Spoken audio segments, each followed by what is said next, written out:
Hello, and today we happen to be messing about with a 1966 Volkswagen Beetle, one I've had for quite a while.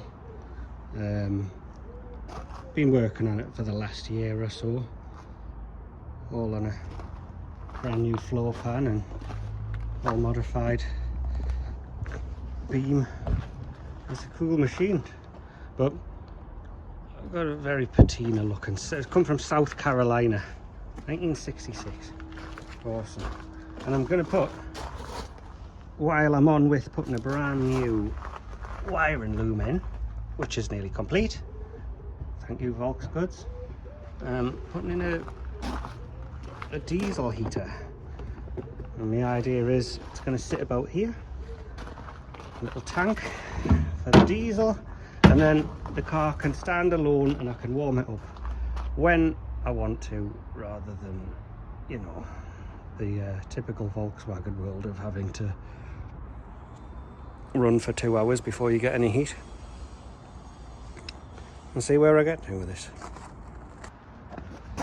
Give it a bit of a jacking up, take the wheel off, look at the clearance, and how much suspension travel do we have?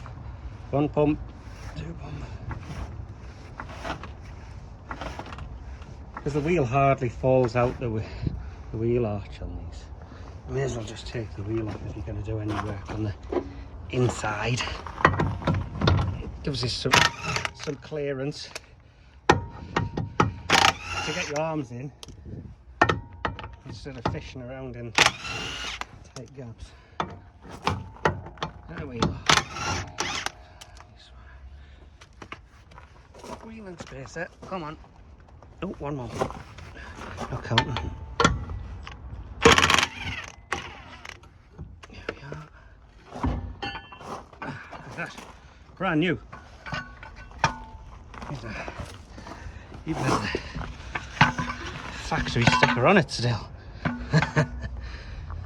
10mm spacer from Putty's Bits. And I think, look at that, how good is that? Look at that beam. Look at that. Isn't that beautiful? Bolts for the bracket, which is a bit unconventional, because I know, to the absolute disgust of the VW community, I'm going to use this bracket, which is actually a Land Rover Defender mud flap hanger, and it is actually the right shape and right angle to go on the inside of the wing on a Beetle and create a straight ledge that's actually in line with the fuel tank. And I'll make some brackets coming off here and mount the heater on. So see where we get with this.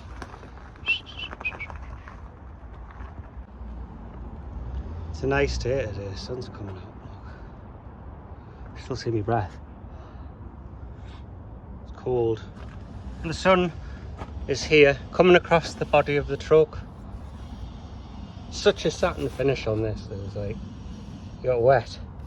And a little bit of sunlight starts drying out, moves across. Soon it'll be all dry. Soon. Look at them. The height of them is nearly taller than my bonnet on my Beetle. And the sun is out. It's warming up. And if you wonder why I've got a thing on my nose, it's because I'm trying to combat migraines that I think are affected by not being able to breathe very well when I'm congested. Frosty mornings. So cool. Cool. Yeah. I think I'll carry on with this. Hello. Well, I've just had a change of plan, because I think it would be more sensible to put the heater on that wing away from the neck of the fuel tank and where the breather hose comes out, just in case anything was to weep out of that cap. You don't want to be drawing the fumes through the heater and blowing it into the cabin. So the heater goes on that side, which I have a bracket for because I have a mirror image version of the same Defender mud flap bracket. So then I do with putting the wheel back on, whack, and here we are.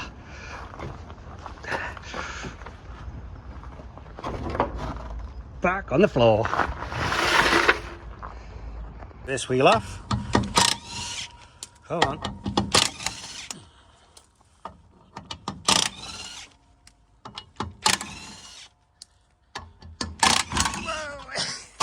Hey, off we come.